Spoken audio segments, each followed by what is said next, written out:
Welcome to this module on merging and joining datasets. In this lecture, we'll introduce the concept of merging and joining datasets, discuss the types of joins, and explain the relationship between datasets. By the end of this lecture, you'll have a clear understanding of when and why to use joins in your data workflows. This is more of a theoretical lecture. We will actually see the practicals in subsequent lectures. First, let us understand why we need to merge or join datasets. Datasets often come from different sources, and combining them allows us to perform a more comprehensive analysis. Merging or joining datasets enables us with respect to data enrichment, where we'll add additional fields to a dataset by pulling from related data. Example, adding sales reps names to sales data. Then data consolidation, we should be able to combine datasets for a unified view. For example, matching sales data with customer details. Then we can also perform advanced analysis by merging or joining datasets, where we will perform computations on the combined dataset such as grouping or aggregations.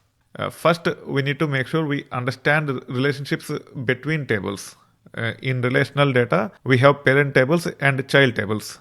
Parent tables contains unique identifiers such as rep ID for sales representatives, and child tables references the parent table via a foreign key. Example, sales rep ID in the sales dataset. Let me open the two datasets we have. In this case, if I go to data folder, I have car sales. In car sales, I have sales reps data and Toyota sales data. Let me open sales reps data. You can see it have all these columns: rep ID, first name, last name, email, so on and so forth. In this case, rep ID is unique. You can see the rep ID doesn't repeat. This is primary key and sales reps data is parent dataset or parent table. Then comes Toyota sales data. It is transactional data. It have sale ID, sale rep ID and other fields. You can see sale ID is unique. If you scroll down, the sale ID doesn't repeat, but when it comes to sale rep ID, it repeats. For example, you have 14 here and also 14 here. And this is foreign key field to sales reps data. That's why it is considered as child table to sales reps data. So in this case, sales representatives is parent table or parent dataset. Rep ID in sales representatives is the unique identifier for each sales rep. When it comes to sales, it is child table or child dataset. Sale rep ID, which is nothing but this one, is foreign key referencing rep ID in sales representatives. Now let us talk about different types of joins. When it comes to joins, they combine datasets based on a common key. Here is a breakdown. We have inner join, left join, right join and outer join. Left join and right join are more or less same. It all depends upon the side of the table, which determines whether it is a left join or right join. Now when it comes to inner join, it includes only rows with matching keys in both tables. The real world use case for inner join is nothing but finding all sales reps who made sales with only matching records. Now when it comes to left join, it includes all rows from the left table, which is nothing but parent, and matching rows from the right, which is nothing but child. Get a full list of sales reps even though there are no sales by them. Then comes right join. It includes all rows from the right table. Let's assume the right side table is child table, and then it will actually get matching rows from the left, which is nothing but parent table. If there are any sales records where there are no sales reps associated with them, we'll get those as well when we use right join by having parent table on left and child table on right. Then comes outer join. It is nothing but full outer join. When it comes to outer join, it includes all rows from both tables, filling unmatched rows with NIN. The real world use case for this is nothing but reconciling all sales reps and sales records, identifying unmatched entries in either. Don't worry if you don't understand. We'll see examples with respect to all kinds of joins. That being said, before getting into the examples, let's relate the joins in Pandas with SQL, because in SQL also joins are quite popular. When it comes to join type in Pandas, if you talk about left join, in SQL we call it as left outer join. When it comes to Pandas, there is a keyword argument called as how. We have to say left for left join, which is nothing but left outer join in SQL. When it comes to right join, it is nothing but right outer join in SQL. And the way we typically specify right is by saying how equal to right. The outer join in Pandas is nothing but full outer join in SQL. We have to say how equal to outer. In some databases, when we use outer join, by default, it is left outer join, not full outer join. You need to make sure you understand this difference between SQL related joins and Pandas related joins. Now let's see joins with examples. In this case, I am taking two very simple datasets. The first one is nothing but sales representatives. We have three records. Rep ID is unique. You can see we have 1, 2, and 3. Then we have name as well as region.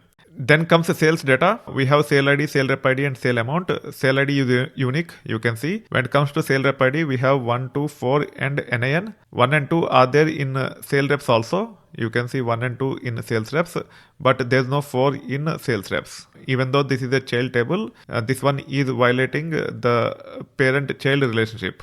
Using this, we'll actually look at inner join first, and then we'll take care of other joins as well.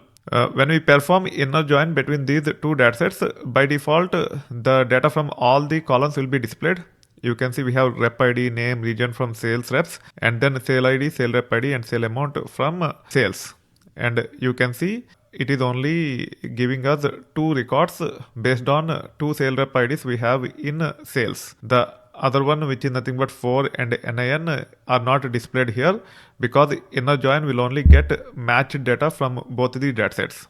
This is not right. Sale rep ID is integer. It will be only 1 and 2, not 1.0 and 2.0. I just have to fix it.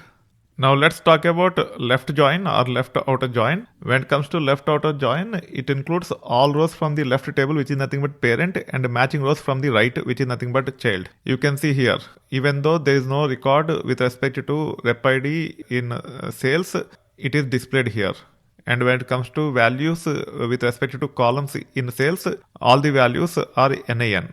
You can see here it is NIN, here also it is NIN, and also here it is NIN. So 3 is also displayed even though there is no matching record in sales. That is what is nothing but left join. If sale reps is on the left side and sales is on right side, then it is nothing but left join. If you have sales on left side and sale reps on right side, then it will end up as right join. The columns will be swapped. First you will be seeing the columns related to sales followed by the columns related to the sale reps if you say star. You can definitely specify the columns in a specific order depending upon your need, but by default it will be star, and all the columns from the left side table will come first and then right side table. Now when it comes to right join, it includes all rows from the right table. Typically on right side we specify the child table, and we'll also get matching rows from the left. So in this case, when it comes to the sales, we have 4 records. These are the 4 records you can see, 101, 102, 103 and 104. Even though there are no matching records with respect to NIN in sale rep ID and 4 in a sale rep ID, we are able to see the values from sale reps, and all the values related to these columns are nothing but NIN. You can see here. This is nothing but right join. So with inner join, we got only 2 records. You can see here these 2 records have matching values with respect to rep ID in both the datasets or tables. When it comes to left join, because we have 3 records in sale reps, we got 3. When it comes to right join, as we have 4 records in sales, we got 4.